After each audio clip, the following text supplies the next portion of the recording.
Let's bring back Ben Domenech into this. Ben, I have to tell you, I find it hard to restrain myself.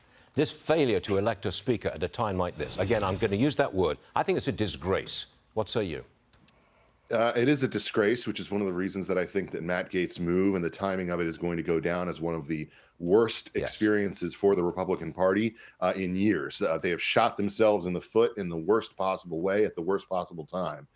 And unfortunately, you know, as much as there are a lot of conservatives out there who really like Jim Jordan, would like to see him become speaker at some point, he didn't have anywhere near the kind of timing that he needed to ramp up a race for the speakership. And a lot of people just assumed that Steve Scalise would be the next in line. Now, I think what is increasingly likely after today, and it's going to be put forward, at least one member has said he's going to put it forward if Jordan once again fails, as all of us really expect to be able to achieve the speakership, they're going to put forward the idea of empowering the current speaker pro tem, Patrick McHenry, probably through the end of the year, perhaps into early next year, just in order to keep the government running and keep the House running to a certain degree, but with the understanding that he isn't the long-term speaker, but they can give his position more power to do the things and advance the bills and legislation needed to fund the government, keep the doors open, and frankly address the numerous problems that they have in front of them around the world at the moment. Will they need the Democrats' help to put in the pro tem speaker with more permanent powers?